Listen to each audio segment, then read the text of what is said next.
Welcome to one more edition of Politics Done Right. I'm Egberto Willies. Marlon Weems, aka the Journeyman, a man who spent 30 years in finance, 10 of them where? On Wall Street, here on Politics Done Right. Yeah, global investment banks subsequently hired him to help them decipher development in the financial and socio-economic landscape. Marlon points out that mainstream news rarely drills down enough to give a true picture of what's happening, let alone what it all means. And henceforth, the writer he created, the Journeyman. Welcome to Politics Done Right, Marlon Weems. Thank you so kindly for being here with us.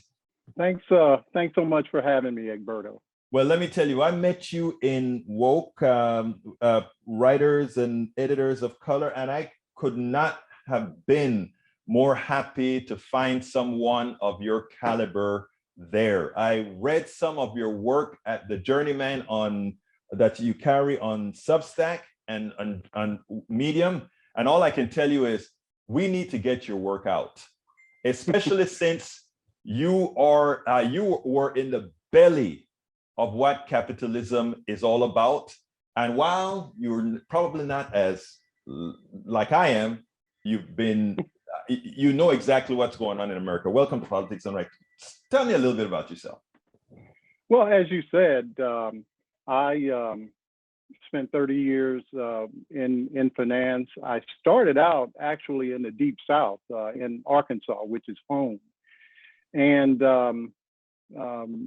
worked at one of the largest investment banks off Wall Street for about 10 years, and then left there and started my own firm, which was the first Black-owned investment firm in Arkansas. And you know, that's probably a subject for another interview, because as you can imagine, I was not welcomed with open arms. But 5 years later, I shut the business down and took the opportunity to move to Wall Street, and spent the next 13 years there, ultimately running a program trading desk for one of the premier Black-owned firms in New York. And as you put it, I was definitely in the belly of the beast. Certainly not at the highest level, in that I wasn't at a Goldman or J.P. Morgan, but to some extent, if you're in that game, you're in the game regardless. And I did business with a lot of the familiar names, and everything from program trading to running share repurchase programs for guys like Walmart and Microsoft and the like. And you know, sometimes I liken it to when you have a guy in the NFL, a running back, and that's in a sense where the name of my newsletter, The Journeyman, comes from.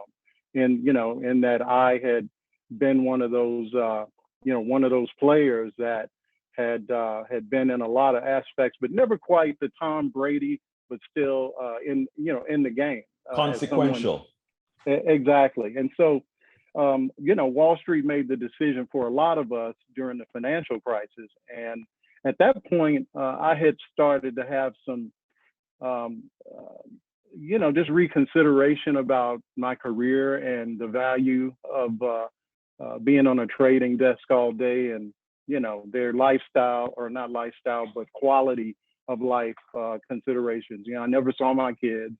And so we decided to move to North Carolina and just kind of reboot. And that's where I started my writing career, as a consultant for a capital markets firm that did work for, you know, the big bulge bracket firms, you know, messaging and that sort of thing. And it paid well, but you know, the life of a freelancer, as you probably know, you're always waiting to get paid. And so I felt like, to an extent, I was trading one master for another. And you know, post 2016, I think my family got tired of me shouting at the television all the time, and they were like, you know, why don't you write some of this stuff down that you're saying? And so a couple of years ago, I started a newsletter, and here we are. Well, you know, and America is glad to have a newsletter of your caliber, my friend, because like I said, there are so many good writers out there that whose messages get clouded or get clouded out by what we have coming out only in the New York Times or the Wall Street Journal or the Post or whatever. Good writing people that understand exactly what's going on in our society, people that live within the different parts of our society that simply go unheard. One of the things that we like to do here is to make sure to keep our motto going, and that is absolutely everybody has a voice, and your voice is one that needs to be heard. I've read some of your stuff. I've noticed that you've talked a lot about or recently about inflation and how it really affects different people. Why don't you tell us a little bit about that? Because what happens is we hear the buzzwords, but we don't really tell the whole story. Well, a couple of things. I mean, I started in finance in 1983. So, you know, I don't quite have the visceral response to what's going on now, given that when I started, I remember one of my aunts was buying CDs at 13.5%. So, you know, with interest rates really just being, you know, at zero, if they go, you know, if mortgage rates go up, you know, it seems to me to be kind of an adjustment to the mean to some extent. But at the same time, let's face it, $4 a gallon gasoline affects me and you and people that aren't even as fortunate as you and I, a hell of a lot more than it's going to affect Elon Musk, right? He's probably not even going to notice. So I think, you know, that's certainly something that I think about, notwithstanding the fact that there's very little the president can do about it, because these are unregulated markets. I have read, and it's something I've thought about drilling into a little bit. You know, you look at Saudi Arabia and OPEC, and they're really keeping these prices high. And, you know, there's some people that say it's in anticipation of them losing market share as electric vehicles become more prevalent. So, you know, that's certainly something to think about. You know, I'm sorry, I don't know if that answers your question. No, but I actually you brought up an important point that I want you that I'd like some additional info on, because what I've been preaching, and I don't recently, is that first of all, inflation can only occur if somebody has pricing power, and there are some people who will never have pricing power, and there are those who will have pricing power. And you just gave an excellent example as far as Saudi Arabia. Inflation occurs when there are shortages of either labor, shortages of products, shortages of services. And the truth is, when it comes to petroleum, there's none of that. It's a false shortage. Well, they're creating it by withholding supply. Explain that concept, because if we were a true market, I always talk about the mythical market. If we were a true market, that couldn't happen, could it? Well, you know, theoretically, no, because, you know, markets would just, the supply would find a demand, and it would be sort of a natural thing. As you said, what the Saudi Arabians and OPEC, you know, sort of writ large are doing is they're controlling the supply to make the prices, you know, sort of making prices high, you know, not in a natural way. And it's not just them, because if you look at a variety of different companies, so, you know, you see Chipotle and different ones raising their prices. They don't have to raise prices, but they see the opportunity to do that. And that's, you know, back to what you say about capitalism and why I consider myself, let's say, a reform capitalist, in the sense that I can remember the day when I would be saying that's a good thing. But now that I've stepped away from that bubble and you see how it affects, you know, just real life, you know, not so much. So a lot of these prices that we're seeing on beef, and my brother actually called me yesterday. We were talking on the phone, and he went He was on his way to get a Subway sandwich. And he calls me back 5 minutes later. He says, man, I just walked out of Subway. And I'm like, well, what? I'm thinking, a fight broke out or something like that. He said, man, they tried to charge me $15 for some sort of beef sandwich, barbecue something. $15 for a Subway sandwich? I said, heck, man, you could go buy a steak, right? I mean, it's ridiculous, right? I mean, so, it is let me tell you, Marlon, it's amazing because I tell you something that everybody should be cognizant of. You remember this thing called the dollar store, right? oh, Well, the dollar yes, store decided that, well, a dollar is too little now, and we are going to, and right. they claim that they're losing by having the dollar store. So they said their prices is going to range on the way to $1.25. You would think if it were, I saw that. if it were on par, that the stock maybe gain a little bit for whatever little losses they had, which wasn't really much. The pandemic was really causal, but the stock soared because they knew at 125 they were suckering the people who were used to they were what they don't tell you is going from $1 to 125 is a 25% inflation rate in that store. Look, it's you see it everywhere, and this is, I guess, sort of the I hesitate to use this, but it's sort of the rigged game of capitalism. Stop, please stop, please stop, sir. Please stop. I know you're a capitalist, sir, but you are absolutely right. So please repeat those words again, please. No, it is a rigged game in the sense that it's not always causality why some things happen. And so just because the price of a Subway sandwich is $15, it's more because Subway has that pricing power and they know the market will withstand it.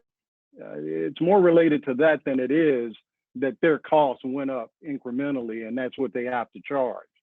So, we should just know that. And of course, as citizens, our choice is, like my brother, to just walk out of Subway. We don't have to have that sandwich. And, theoretically, that demand goes down and they come to their senses and maybe it's a $14 sandwich instead of a $15 sandwich, right? Yes, sir. I tell you what, though, you just gave me the segue into saying, and that is where I think the capitalist market should be bifurcated from the social market. And what I mean by that is you just said something that is extraordinarily smart, right? That is, well, we believe in a market system, like your brother walked out of the store when something costs $15, that would necessitate them reducing their price if they ever want to sell it again. But if your brother broke his leg and the hospital told him they wanted to charge him whatever they could get out of him, he had no choice then. And that should be where we separate the social markets, the social aspect of our economy, in my opinion, at least, from the capitalist portion of our market. Your thoughts on that? Well, so I've been at this long enough that I recall when the first job I had was at a little investment firm that only sold mortgage-backed securities. Oh, if you're familiar, yes, the default story, swaps, right? etc. Yeah. Well, even more primary than that, because we're talking early '80s. So Early they 80s, really gotcha. they had really just sort of come along. There weren't that many people in the marketplace, which was there. Again, you talk about pricing power. We knew that investors had no idea what these things were worth. So if you owned them, you said what they were worth, and either people paid that or there was no trade. And so all that to say, what we've done is we have financialized so many, so many things that really should be, I guess, utilities. Exactly. Right? So we have financialized the internet and technology to a large extent. And I'm sure there are economists out there that would jump all over me for saying this, but should healthcare really be financialized? Right? No. Should our electricity and just things that we need really be something that, are looking at the stock market instead of looking at, so let me just say it this way. People are focused on shareholders and rather than stakeholders, Right. you see. And so that's where the problem starts. And you can just look at the housing crisis that happened, several years ago as an example of that way of thinking gone wrong, where people aren't really thinking about, when I do these credit default swaps, down at the bottom of that is somebody losing a house, maybe, Right. Nobody's thinking about that. Well, let me just tell you, Mr. Weems, it is having writers like you making people aware is what it's going to take. All of us doing our part, because we know that the mainstream media and all these other organizations, these are not bad people. All those great people working for MSNBC, even some at Fox News, good reporters, some of them. Mm-hmm. They are stuck between a wall and a hard place because of who pays them and what they must be paid. So we understand why we must have the journeyman at Medium, why we must have the journeyman at Substack, why we must have you all over, because the work that you do, what you teach folk that they don't know right now is important. So I'm going to ask you two last questions. One, tell me a little bit about what you're writing about going forward. And two, I usually don't ask the person to tell me this never give them a heads up. I'm gonna give you a heads up, man. What would you have liked me to ask you that I didn't? But answer the first one first. What do you have going on? So the first one, the story that I'm working on currently, and this actually might be something that gets picked up by one of the a mainstream publication. Mm-hmm. I live in North Carolina on a tiny little island. Mm-hmm. And when we moved here, of course, I knew I was leaving one of the most diverse places in the world, coming to a place where, let's just say, I see more Confederate flags than I've seen in a long time. Mm-hmm. But what I didn't expect was this. My kids, one has just finished high school and is now in college. The other one is still in high school. The county that that high school is in is about 13 or 14% Black, but somehow their high school is 3% Black. So in effect, it may as well be a white school. Right. And so I'm writing about sort of the experience of where, as parents, we had to pick up the ball and teach our kids. And it kind of, in a sense, plays into the discussion around CRT and the 1619 Project, in that there's so much knowledge that for me was just things, that my kids, they weren't even hearing these things. And, right. And then on top of that, missed opportunities. My daughter was in theater. There was very little opportunity for her to play certain parts because, if it's Romeo and Juliet, she ain't gonna be Juliet, Yeah. So that's kind of something that I'm working on now. Hopefully, sometime this month, I'll be able to publish it. And what would you have liked me? Your video is kind of frozen now, but it's back. Oh, there we are. We're back. Yeah, we're back. What would you have liked me to ask you that I didn't? I would have liked you to ask me about the book that I'm working on. Well, let me. But you wouldn't have known pause. about that, so that's not really fair. That's my ignorance. I didn't realize. No, I know that was kind of a trick. But yeah, it's something that has been, I guess, sort of a long time coming, and I'm working on a manuscript. I've gotten far enough along with it that I'm going to start looking for literary agents and going through that whole process. And it's really there are a lot of books by people that have been on Wall Street, but I think mine will be different because it's not really a rags to like Obscene Riches kind of a story, which most of those books are. It's really sort of a cautionary tale about, me, a guy from the deep south, getting sucked up into the, that race, if you will, in the 80s, and just, the desire for obscene wealth, and then ended up on Wall Street and then reevaluating. So that's something that, knock on wood, in the next several months, I'll be able to, to finish up and get it out there. Former full-time capitalist on Wall Street, now the journeyman, author of many great articles to inform us all, and soon to be author of a book we'll all want to read. Thank you so kindly, Marlon Weems, for being. Thanks so much for having me. I really appreciate it. Absolutely, my friend. Thank you for being on Politics and Right.